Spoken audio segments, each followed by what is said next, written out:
Gaza पट्टी में Israel की सेना हमास के उन सीक्रेट ठिकानों तक अब पहुंच गई है जिनका पता लगाना तक नामुमकिन लगता था। लेकिन इस सफलता के बाद भी इजराइल को जीत का जश्न मनाने का मौका नहीं मिल पा रहा।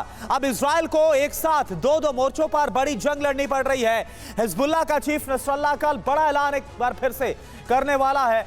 अब सबकी नजर इस पर। हिजबुल्लाह की फिदायन राडवान फोर्स ईरान की मिसाइलों और रूस के डिफेंस सिस्टम से लैस हो चुकी है। सवाल यह है कि क्या अमेरिका के 3 दुश्मनों ने मिलकर इजराइल पर अग्नि वर्षा करने की स्ट्रेटेजी तैयार कर ली है? इस रिपोर्ट में आप देखिए।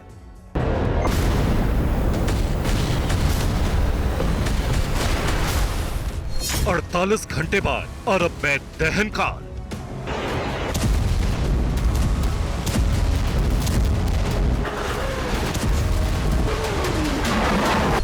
नसरल्लाह का उद्घोष, विश्व युद्ध का विस्फोट।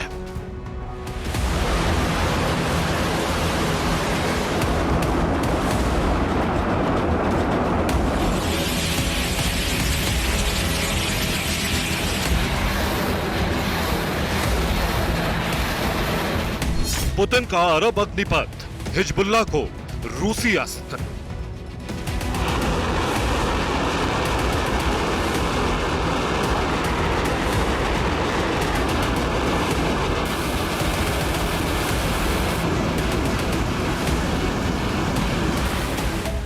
नसरल्लाह के राडवान ताकत, ईरानी प्रक्षेपास्त्र।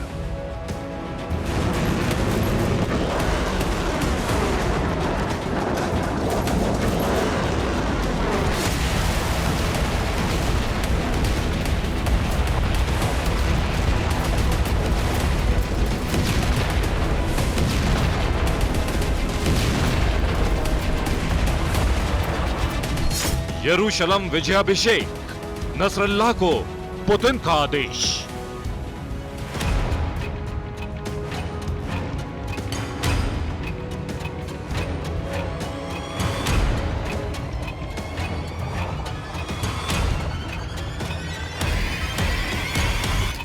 आठ नवंबर 2023, कफर किला, दक्षिणी लेबनान।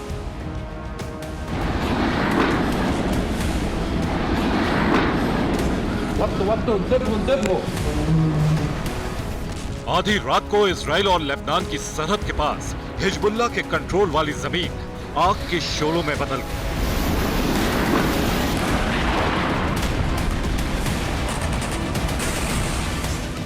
अचानक ऐसा लगा कि जैसे छोटे छोटे एटम बम गिरा दिए गए। आसमान लाल हो गया।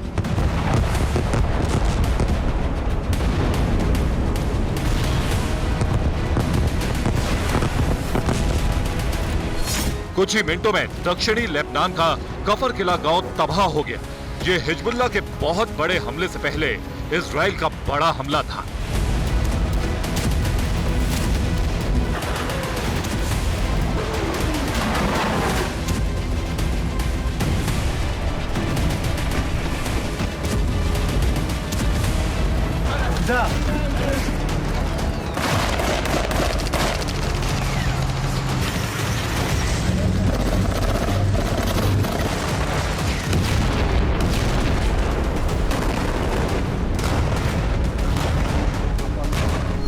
इजराइल के प्रधानमंत्री बेंजामिन नेतन्याहू और इजराइल के रक्षा मंत्री योव गैलेंट अब हमास पर कम, हिजबुल्लाह पर ज्यादा भड़के हुए।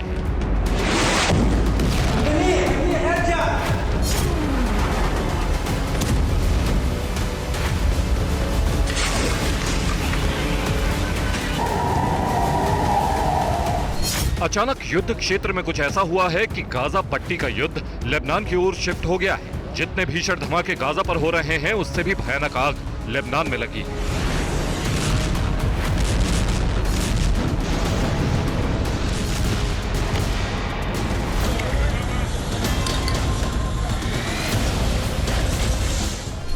इजराइल ने लेबनान की सरहद पर युद्ध का दूसरा बड़ा मोर्चा खोल दिया।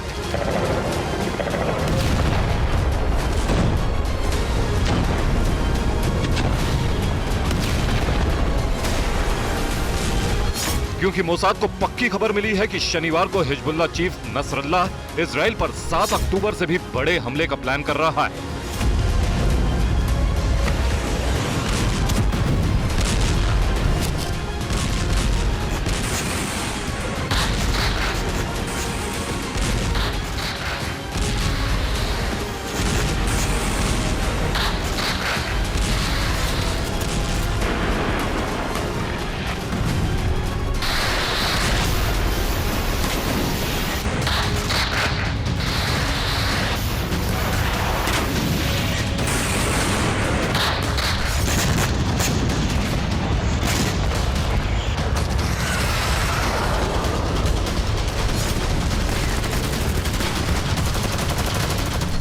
मोसाद को जानकारी मिली है कि हजारों की भीड़ के सामने आकर इस बार नसरुल्लाह इजराइल के खिलाफ बड़ी जंग का ऐलान करने वाला है, लेकिन ये भाषण सिर्फ इजराइल और दुनिया को दिखाने के लिए होगा। नसरुल्लाह के भाषण के तुरंत बाद इजराइल पर 7 अक्टूबर से भी बड़ा हमला हो सकता है।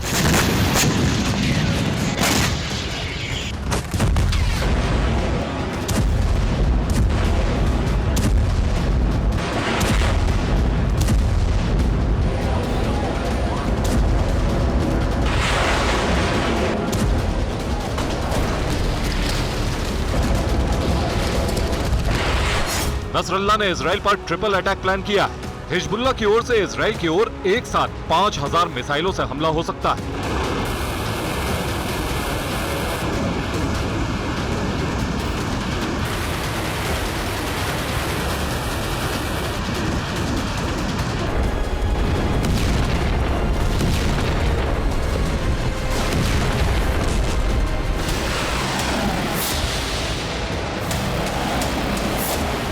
अगर ऐसा हो गया तो दुनिया का कोई भी डिफेंस सिस्टम नाकाम हो जाएगा और इजराइल का जर्रा जर्रा खाक हो जाएगा।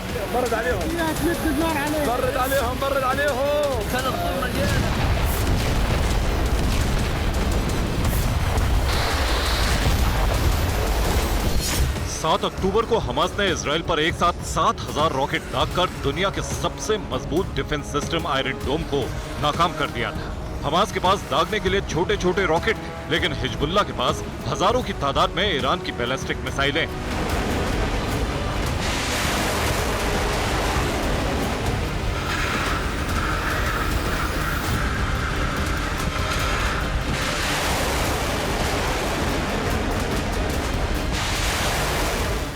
इजराइल ईरान समर्थित शिया आतंकवादी समूह को अपना सबसे गंभीर तत्कालिक खतरा मानता है, क्योंकि हिजबुल्लाह के पास इजराइल को निशाना बनाने वाले लगभग 1.5 लाख रॉकेट और बैलिस्टिक मिसाइलें।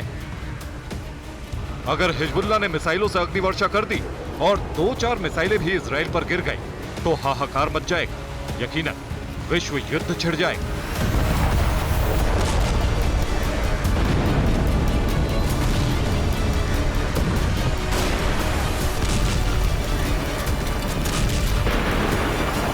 अड़तालीस घंटे बाद नसरुल्लाह ने इजराइल के खिलाफ डबल नहीं बल्कि ट्रिपल अटैक का प्लान बनाया है।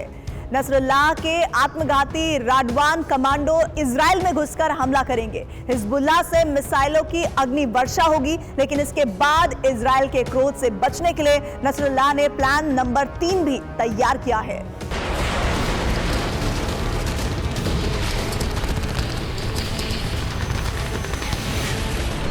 हिजबुल्लाह के पास ईरान की हजारों मिसाइलें हैं, लेकिन अब तक हिजबुल्लाह इजराइल पर बड़े मिसाइल हमले से डरता था, क्योंकि हिजबुल्लाह की एक मिसाइल का जवाब इजराइल की 10 मिसाइलों से मिलता था।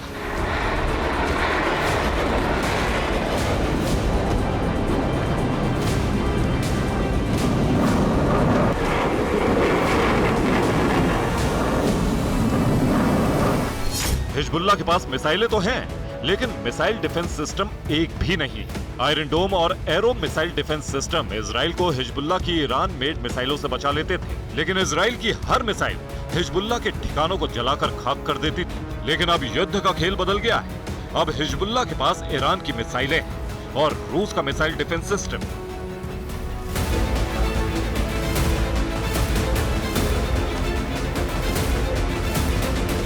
इजराइल और अमेरिका को परेशान करने वाली सबसे बड़ी खबर यह है कि हिजबुल्लाह को रूस से एयर डिफेंस मिसाइल सिस्टम की डिलीवरी शुरू हो गई है। यानी अब हिजबुल्लाह अपने बॉर्डर पर एयर डिफेंस सिस्टम की तैनाती करेगा, जिससे इजराइल पर मिसाइलों की अग्निवर्षा करने के बाद भी इजरायली मिसाइल के हमले से हिजबुल्लाह बच जाएगा।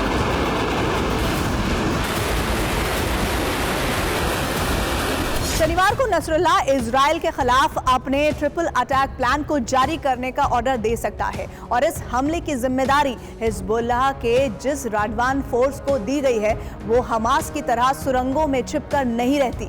हिजबुल्लाह की इस खुदकुश फोर्स का एक एक कमांडर इजराइल की सेना पर कई बार भारी पड़ चुका है। इजराइल के चैनल 12 के मुताबिक हिजबुल्लाह के पास करीब 50,000 लड़ाके हैं, जिसमें चुनिंदा 5,000 राडवान फोर्स के लड़ाके। ये लड़ाके इतने खतरनाक होते हैं कि 50,000 लड़ाकों पर भारी पड़ सकते हैं। इजराइल पर मिसाइलों की अग्निवर्षा से पहले नसरुल्लाह ने राडवान फोर्स पर दांव लगाया है।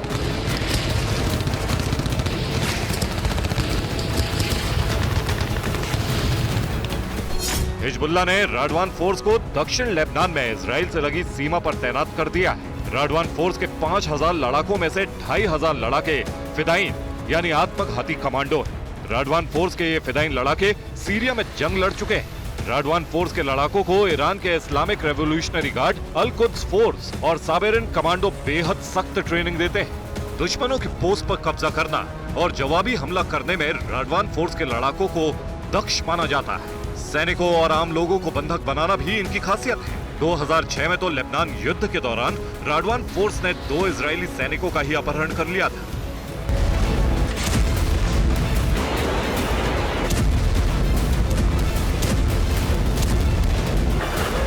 इजराइल की सेना गाजा पट्टी की सुरंगों में दाखिल होकर हमास के ठिकानों तक पहुंच गई है, लेकिन ठीक उसी वक्त हमास से अंतिम जंग अभी बाकी है और हिजबुल्लाह की राडवान फोर्स से मोर्चा खुल गया है।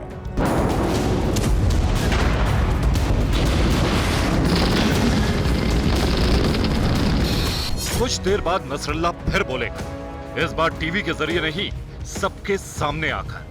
नसरल्लाह के इस भाषण के कई वीडियो टीजर्स जारी हो चुके हैं, लेकिन इस बार नसरल्लाह का इरादा सिर्फ भाषण देने का नहीं है। ईरान की मिसाइलों और रूस के मिसाइल डिफेंस सिस्टम के दम पर नसरल्लाह इस बार इजराइल को तबाह करने का इरादा कर चुका है। हसन नसरल्लाह अचानक दुनिया के लिए सबसे बड़ा खतरा बन गया है। अचानक ये शख्स आज इतना ताकतवर बन गया है कि दुनिया के 9 देशों ने इसे इजराइल के खिलाफ जंग का अघोषित कमांडर बना दिया है। मध्य पूर्व में सक्रिय 9 चरमपंथी और मिलिशिया संगठन इसके एक इशारे पर इजराइल को तबाह करने के लिए तैयार है। रूस ने हिजबुल्लाह को पंजशीर डिफेंस सिस्टम देने का ऐलान कर दिया है। ये रूस के वो मिसाइल डिफेंस सिस्टम हैं जो सीरिया में तैनात थे, यानी डिफेंस सिस्टम सीरिया के रास्ते से हिजबुल्लाह तक पहुंचाए जाएंगे। रूस की प्राइवेट आर्मी वैगनर को हिजबुल्लाह तक ये डिफेंस सिस्टम पहुंचाने का काम सौंपा गया है। इजराइल के लिए अब यह युद्ध आसान नहीं रहने वाला, क्योंकि सीरिया से हिजबुल्लाह को बहुत बड़ी ताकत मिल गई है। 2 हफ्ते पहले हिजबुल्लाह प्रमुख नसरल्लाह की सीरियाई राष्ट्रपति बशर अल असद से मुलाकात हुई थी। माना जा रहा है कि इसी मीटिंग के बाद सीरिया हिजबुल्लाह को SA-22 मिसाइल सिस्टम देने पर तैयार हुआ। आशंका है कि रूस की प्राइवेट वैगनर आर्मी ने हिजबुल्लाह तक कुछ SA-22 मिसाइल पहुंचा भी दी है। इसके अलावा अमेरिकी इंटेलिजेंस को पता चला है कि वैगनर्स और हिजबुल्लाह के बीच मिलकर जंग लड़ने के लिए डील हुई है, यानी पुतिन के हथियार अब वाया सीरिया हिजबुल्लाह के पास पहुंच रहे हैं, जिससे वो इजराइल को टारगेट करेगा। इतना ही नहीं, ये भी माना जा रहा है कि हिजबुल्लाह अपने इस एयर डिफेंस मिसाइल सिस्टम को हमास को भी दे सकता है। और अगर ऐसा हुआ तो गाजा में आसमान से इजराइल जिस तरह हमास को मिट्टी में मिला रहा है, वैसे मुमकिन नहीं होगा।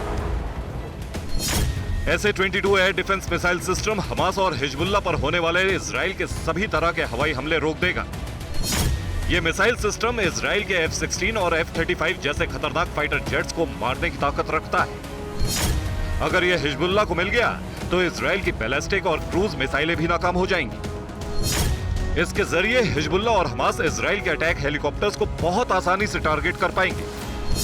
और इतना ही नहीं, इजराइल के अनआर्म्ड व्हीकल ड्रोन्स को भी ये एयर डिफेंस मिसाइल सिस्टम मार गिराएगा। हिजबुल्लाह को रूस से एंटी शिप मिसाइल मिल चुकी है। इजराइल बॉर्डर पर हिजबुल्लाह से जंग तेज हो गई है। कई प्रॉक्सी यूनिट लेबनान पहुंच गई है। इजराइल ने अपनी 33% सेना लेबनान बॉर्डर पर भेज दी है। हिजबुल्लाह के हमले का जवाब देने के लिए इजराइल ने अपनी सबसे खतरनाक एलीट यूनिट टीम भी तैनात कर दी है। यह सब बता रहा है कि 48 घंटे बाद रणभूमि गाजा से शिफ्ट हो जाएगी।